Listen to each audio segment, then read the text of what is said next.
사무엘상 23장. 다윗은 블레셋 사람이 그일라를 치고 타작한 곡식을 마구 약탈하여 간다는 소식을 들었다. 그래서 다윗은 주님께 여쭈었다. 내가 출전하여 이 블레셋 사람을 쳐도 되겠습니까? 그러자 주님께서 다윗에게 허락하셨다. 그렇게 하여라. 어서 출전하여 블레셋 족속을 치고 그일라를 구해 주도록 하여라. 그러나 다윗의 부하들이 반대하고 나섰다. 우리는 여기 유다에서도 이미 가슴을 졸이며 살고 있는데 우리가 그일라로 출전하여 블레셋 병력과 마주친다면 얼마나 더 위험하겠습니까? 다윗이 주님께 다시 여쭈어 보았다. 그런데도 주님께서는 똑같이 대답하셨다. 너는 어서 그일라로 가거라. 내가 블레셋 족속을 너의 손에 넘겨주겠다. 그래서 다윗이 그일라로 출전하여 블레셋 사람과 싸웠다. 결국 그들을 쳐서 크게 무찔렀으며 블레셋 사람의 집 짐승들을 전리품으로 몰아왔다. 다윗은 이렇게 그일라 주민을 구원해 주었다. 아히멜렉의 아들 아비아달은 그일라에 있는 다윗에게로 도망할 때에 에봇을 가지고 갔었다. 한편 다윗이 그일라에 들어왔다는 소식이 사울에게 전해지니 사울이 외쳤다. 이제는 하나님이 그 자를 나의 손에 넘겨주셨다. 성문과 빗장이 있는 성읍으로 들어갔으니 독 안에 든 쥐다. 그래서 사울은 군대를 소집하여 그일라로 내려가서 다윗과 그의 부하들을 포위하게 하였다. 다윗은 사울이 자기를 해치려고 음모를 꾸미고 있다는 사실을 알고서 제사장 아비아달에게 에봇을 가져오게 하였다. 다윗이 하나님께 아뢰었다. 주 이스라엘의 하나님, 사울이 나를 잡으려고 그일라로 와서 이 성읍을 멸망시키기로 결심하였다는 소식을 이 종이 확실하게 들었습니다. 그일라 주민이 나를 사울의 손에 넘겨주겠습니까? 이 종이 들은 소문 그대로 사울이 내려오겠습니까? 주 이스라엘의 하나님, 이 종에게 대답하여 주십시오. 주님께서 대답하셨다. 그가 내려올 것이다. 다윗이 한번 다시 여쭈었다. 그일라 주민이 정말로 나를 나의 부하들과 함께 사울의 손에 넘겨주겠습니까?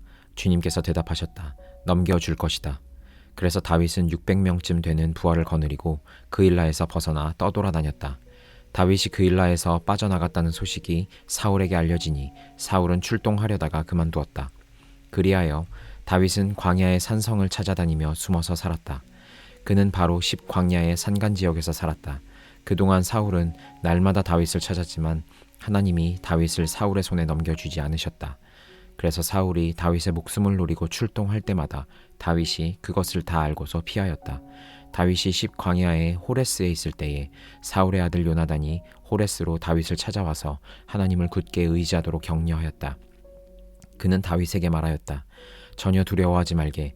자네를 해치려는 나의 아버지 사울의 세력이 자네에게 미치지 못할 걸세. 자네는 반드시 이스라엘의 왕이 될 걸세. 나는 자네의 버금가는 자리에 앉고 싶네. 이것은 나의 아버지 사울도 아시는 일일세. 이리하여 이 두 사람은 다시 주님 앞에서 우정의 언약을 맺었다. 그리고 다윗은 계속 호레스에 머물렀으나 요나단은 다시 집으로 돌아갔다. 10사람 몇이 기브아로 사울을 찾아 올라가서 밀고하였다. 다윗은 분명히 우리가 있는 호레스 산성 속에 숨어 있습니다. 바로 여시몬 남쪽에 있는 하길라 산 속에 숨어 있습니다. 임금님이 지금 당장 내려가기를 원하신다면 그렇게 하시기 바랍니다. 그를 잡아서 임금님의 손에 넘기는 일은 저희가 맡아서 하겠습니다. 사울이 말하였다. 당신들이 나를 생각하여 그토록 정성을 보였으니 주님이 주시는 복을 받기를 바라오. 당신들은 가서 빈틈없이 준비하시오. 그 자가 도망다니는 곳이 어디이며 누가 어디서 그 자를 보았는지 자세히 알아보시오. 내가 듣는 바로는 그는 매우 교활하오. 당신들은 그가 숨을 만한 모든 은신처를 자세히 살펴본 다음에 틀림없는 정보를 가지고 나를 찾아오시오. 그러면 내가 당신들과 함께 가겠소. 그가 이 나라 안에 있기만 하면 내가 유다의 마을들을 남김없이 다 뒤져서라도 그를 찾아내고야 말겠소. 이리하여 그들이 일어나 사울보다 먼저 십광야로 떠나갔다. 이때 다윗과 그의 부하들은 여시몬 남쪽의 아라바에 있는 마온 광야에 있었다. 사울도 부하들을 거느리고 다윗을 찾아 나섰다. 누가 이 사실을 다윗에게 알려주니 그가 마온 광야에 있는 바위로 내려갔다. 사울이 이 소식을 듣고 곧 마온 광야로 가서 다윗을 추격하였다.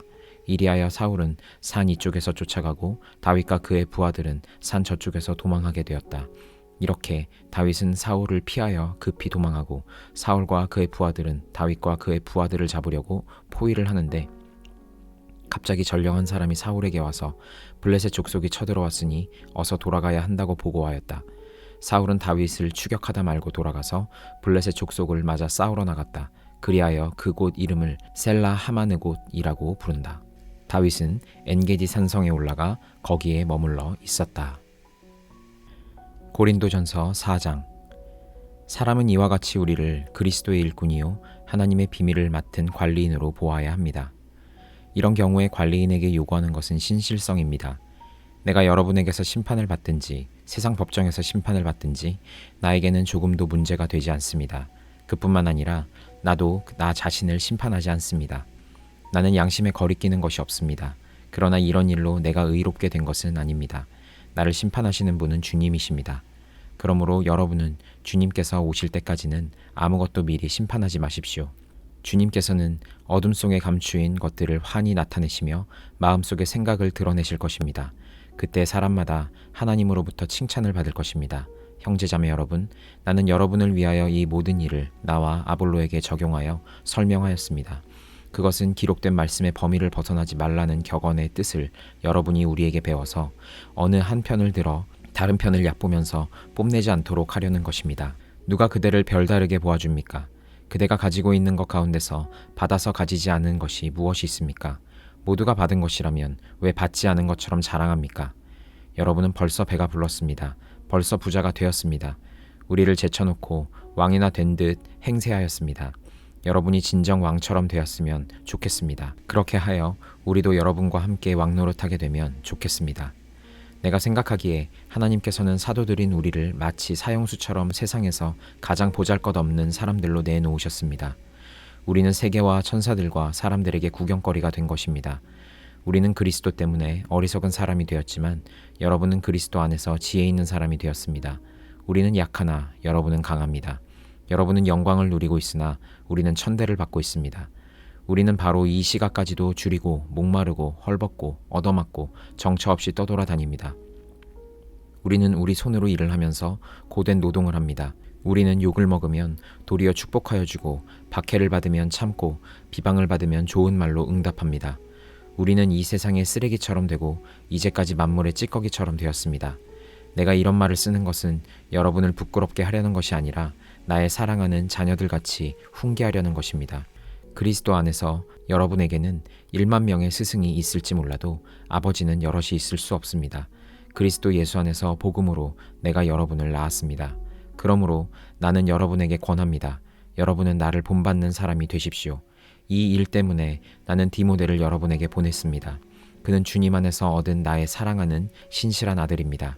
그는 그리스도 예수 안에서 행하는 나의 생활 방식을 여러분에게 되새겨 줄 것입니다. 어디에서나 모든 교회에서 내가 가르치는 그대로 말입니다. 그런데 여러분 가운데는 내가 여러분에게로 가지 못하리라고 생각하여 교만해진 사람이 덜어 있습니다. 주님께서 허락하시면 내가 속히 여러분에게로 가서 그 교만해진 사람들의 말이 아니라 능력을 알아보겠습니다. 하나님 나라는 말에 있지 아니하고 능력에 있습니다. 여러분은 무엇을 원합니까? 내가 채찍을 들고 여러분에게로 가는 것이 좋겠습니까? 그렇지 않으면 사랑과 온유한 마음을 가지고 가는 것이 좋겠습니까? 에스겔 2장. 그가 나에게 말씀하셨다. 사람아, 일어서라. 내가 너에게 할 말이 있다. 그가 나에게 이 말씀을 하실 때에 한 영이 내 속으로 들어와서 나를 일으켜 세웠다. 나는 그가 나에게 하시는 말씀을 계속 듣고 있었다. 그가 나에게 말씀하셨다. 사람아, 내가 너를 이스라엘 자손에게 곧 나에게 반역만 해온 한 반역 민족에게 보낸다. 그들은 그들의 조상처럼 이 날까지 나에게 죄만 지었다. 얼굴이 뻔뻔하고 마음이 굳을 대로 굳어진 바로 그 자손에게 내가 너를 보낸다. 너는 그들에게 주 하나님께서 이와 같이 말씀하신다 하고 말하여라. 그들은 반역하는 족속이다. 듣든지 말든지 자기들 가운데 예언자가 있다는 것만은 알게 될 것이다. 너 사람아, 비록 내가 가시와 찔레 속에서 살고 전갈대 가운데서 살고 있더라도 너는 그들을 두려워하지 말고 그들이 하는 말도 두려워하지 말라. 그들이 하는 말을 너는 두려워하지 말고 그들의 얼굴 앞에서 너는 떨지 말아라. 그들은 반역하는 족속이다. 그들이 듣든지 말든지 오직 너는 그들에게 나의 말을 전하여라. 그들은 반역하는 족속이다. 너 사람아, 내가 너에게 하는 말을 들어라. 너는 저 반역하는 족속처럼 반역하지 말고 입을 벌려 내가 너에게 주는 것을 받아먹어라. 그래서 내가 바라보니 손 하나가 내 앞으로 뻗쳐 있었고 그 손에는 두루마리 책이 있었다. 그가 그 두루마리 책을 내 앞에 펴서 보여주셨는데 앞뒤로 글이 적혀 있었고 거기에는 온갖 조가와 탄식과 재앙의 글이 적혀 있었다. 시편 38편. 주님, 주님의 분노로 나를 책망하지 마시고 주님의 진노로 나를 벌하지 말아 주십시오. 아, 주님의 화살이 나를 꿰뚫으며 주님의 손이 나를 짓누릅니다. 주님께서 노하심으로 나의 살에는 성한 곳이 없습니다. 내가 지은 죄 때문에 나의 뼈에도 성한 데가 없습니다. 내 죄의 벌이 나를 짓누르니 이 무거운 짐을 내가 더는 견딜 수 없습니다. 내 몸의 상처가 골마 터져 악취를 내니 이 모두가 나의 어리석음 때문입니다. 다 떨어질 데 없이 무너져 내린 이 몸 온종일 슬픔에 잠겨 있습니다. 허리에 열기가 가득하니 이 몸에 성한 데라고는 하나도 없습니다. 이 몸이 이토록 쇠약하여 이지러졌기에 가슴이 미어지도록 신음하며 울부짖습니다. 아, 주님, 나의 모든 탄원 주님께서 다 아십니다. 나의 모든 탄식 주님 앞에 숨길 수 없습니다. 심장은 거칠게 뛰고 기력은 다 빠지고 눈조차 빛을 잃고 말았습니다. 나의 사랑하는 자와 친구들이 내 상처를 바라보곤 비켜섭니다. 가족들마저 나를 멀리합니다. 내 목숨을 노리는 자들이 올무를 놓고 내 불행을 바라는 자들이 악담을 퍼부으며 온종일 해칠 이를 모의합니다.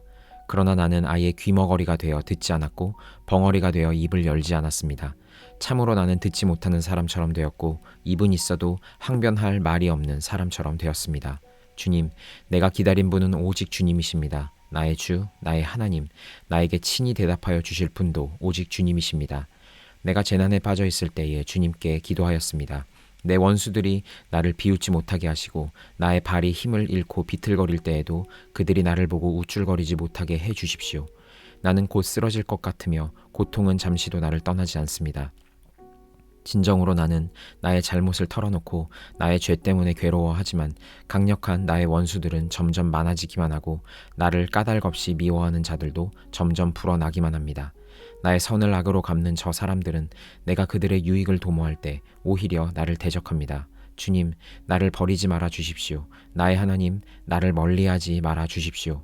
빨리 나를 구원하여 주십시오. 나를 구원하시는 주님.